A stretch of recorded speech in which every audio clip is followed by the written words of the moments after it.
Game of Thrones doesn't just give us dragons and political intrigue. It presents some of television's most psychologically complex villains. From childhood trauma to absolute power corruption, these antagonists represent the darkest aspects of human nature when unchecked by morality or consequence. And the most disturbing part, many of their motivations are disturbingly relatable and rooted in real psychological patterns. Number 15. Walder Frey, grudge psychology and petty revenge.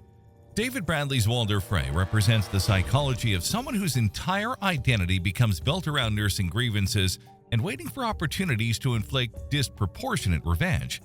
Frey's psychology stems from a lifetime of perceived slights and social humiliation, creating someone who keeps meticulous mental records of every insult and disrespect. His orchestration of the Red Wedding shows how some people will sacrifice honor, family bonds, and even strategic advantage just to satisfy their need for revenge. What makes his psychology petty and dangerous is how he elevates minor social slights to the level of blood feuds, showing how wounded pride can become murderous obsession. Number 14. Meryn Trant, sadistic authority and child predation. Ian Beattie's Meryn Trant represents the psychology of someone who uses institutional authority to satisfy sadistic impulses, particularly targeting those who can't fight back. Trant's psychology shows how some people are drawn to positions of power specifically because they enjoy inflicting pain and humiliation on others. His preference for young victims reveals predatory psychology that seeks out the most vulnerable targets to maximize his sense of power and control. What makes his psychology contemptible is how he hides his sadism behind the facade of duty and service, using his position as a Kingsguard to justify his cruelty. Number 13. The High Sparrow, religious extremism and moral superiority. Jonathan Pryce's High Sparrow represents the psychology of religious extremism disguised as humble piety, using moral authority to accumulate political power. His psychology operates on the belief that his interpretation of religious law is absolute truth, making any opposition not just political but morally evil. What makes his psychology dangerous is how he uses genuine religious sentiment and social inequality to justify increasingly authoritarian control over people's lives. His ability to manipulate both the common people and the nobility shows sophisticated understanding of how to weaponize moral outrage for political gain. Number 12. Alliser Thorne, institutional rigidity and resistance to change. Owen Teal's Alliser Thorne represents the psychology of someone whose entire identity is built around institutional tradition and who sees any change as a personal threat. Thorne's psychology stems from his need for order and hierarchy, making him unable to adapt when circumstances require flexibility and innovation. His treatment of Jon Snow reveals someone who can't separate personal dislike from professional duty, allowing his prejudices to compromise his effectiveness. What makes his psychology tragic is how his genuine dedication to the Night's Watch becomes corrupted by his inability to accept that the institution must evolve to survive. Number 11. Tywin Lannister, patriarchal control and legacy obsession. Charles Dance's Tywin Lannister represents the psychology of someone whose need to control his family and preserve his legacy overrides all other considerations, including love and basic humanity. Tywin's psychology is built on the belief that family reputation and power are more important than individual happiness or moral considerations. His treatment of Tyrion shows how some parents can become so invested in their image of the perfect family that they reject children who don't fit their expectations. What makes his psychology compelling and terrifying is how his genuine strategic brilliance is corrupted by his inability to see his children as individuals rather than extensions of his will. Number 10. Euron Greyjoy, psychopathic charisma and nihilistic violence. Pilu aspects Euron Greyjoy represents the psychology of a charismatic psychopath who uses violence and intimidation to maintain power while genuinely enjoying the suffering he causes. Euron's psychology operates on the principle that might makes right and that conventional morality is a weakness that can be exploited. His treatment of his family members shows someone who's incapable of genuine human connection and sees even blood relatives as tools to be used or obstacles to be removed. What makes his psychology terrifying is how he combines genuine intelligence and charisma with complete absence of empathy or moral restraint. Number 9. Roose Bolton, cold calculation and emotional detachment. Michael McCallan's Roose Bolton represents the psychology of someone who's so emotionally detached that he can't commit horrific acts with the same emotional investment most people have in choosing breakfast. Bolton's psychology shows how some people can function in society while being completely devoid of normal human emotions like empathy, guilt, or genuine affection. His betrayal of Robb Stark demonstrates how psychopathic individuals can maintain facades of loyalty while calculating the most advantageous moment to strike. What makes his psychology chilling is how his calm demeanor and reasonable tone mask complete moral emptiness and willingness to commit any atrocity for personal gain. Number 8. Cersei Lannister, narcissistic rage and maternal obsession. Lena Headey's Cersei Lannister represents the psychology of someone whose narcissism and maternal instincts combine to create a person who will destroy the world to protect her children and her image. Cersei's psychology is built on the belief that she's always the victim and that any opposition to her will is a personal attack that justifies extreme retaliation. Her relationship with her children shows how narcissistic parents can love their children intensely while also using them as extensions of their own ego and ambitions. What makes her psychology tragic and dangerous is how her genuine love for her children becomes corrupted by her inability to accept that her actions often put them in greater danger. Number 7. Littlefinger, Petyr Baelish, manipulative intelligence and chaos creation.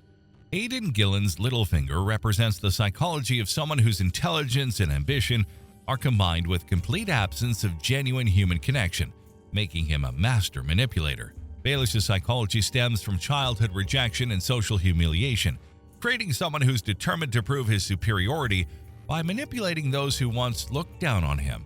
His creation of chaos and conflict shows how some people prefer a world in turmoil because it creates opportunities for advancement that wouldn't exist in stable societies.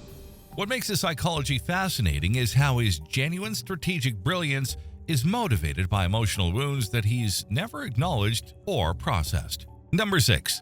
The Night King, existential dread and death incarnate. Vladimir Ferdik's Night King represents the psychology of death itself, an entity that exists solely to end life and transform it into something cold and lifeless. The Night King psychology operates on principles completely alien to human understanding. He doesn't hate or love, he simply exists to fulfill his purpose of ending all life. What makes his psychology terrifying is how he represents humanity's ultimate fear, that death is not just the end of individual existence, but the end of meaning itself. His ability to raise the dead shows how death can corrupt and weaponize even our most cherished memories and relationships.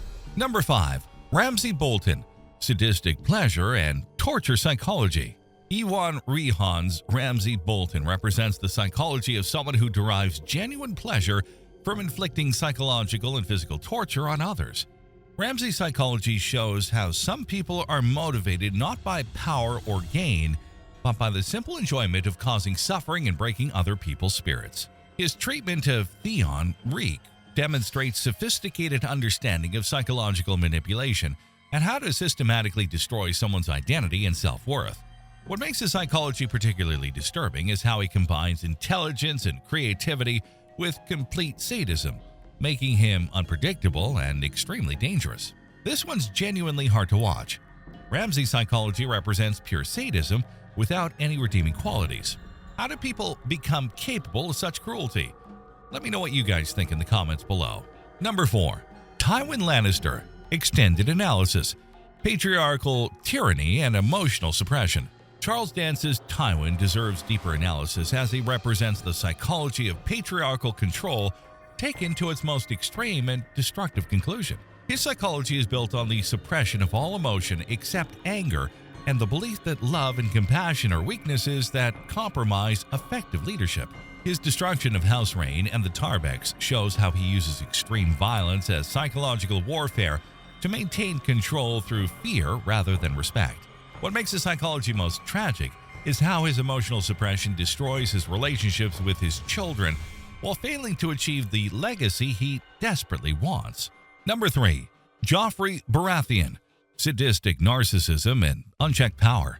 Jack Leeson's Joffrey represents the psychology of what happens when sadistic tendencies are combined with absolute power and no meaningful consequences or guidance. Joffrey's psychology shows how some people are born with sadistic impulses that, when unchecked by proper parenting or social constraints, develop into monstrous behavior. His public executions and torture sessions reveal someone who needs an audience for his cruelty, showing how sadism can be performative and attention-seeking. What makes his psychology terrifying is how his position as king gives him the power to act on every cruel impulse without fear or retaliation. Number 2. Daenerys Targaryen, messianic complex and genocidal idealism. Emilia Clarke's Daenerys represents the psychology of someone whose genuine desire to help others becomes corrupted by messianic complex and the belief that her vision justifies any action. Daenerys' psychology shows how good intentions can become twisted when combined with absolute power and the belief that you're destined to save the world. Her burning of King's Landing demonstrates how idealistic extremism can lead to genocide when the idealist decides that people who don't accept their vision don't deserve to live. What makes her psychology tragic is how her genuine compassion for the oppressed becomes corrupted into a need to punish anyone who doesn't appreciate her liberation. Number 1. The Iron Throne itself, systemic corruption and power psychology. The Iron Throne represents the most dangerous villain in Game of Thrones because it's not a person. It's a system that corrupts everyone who seeks it while promising power that ultimately destroys who achieve it. The throne psychology operates on the principle that absolute power is desirable and achievable, when in reality it's both corrupting and ultimately illusory.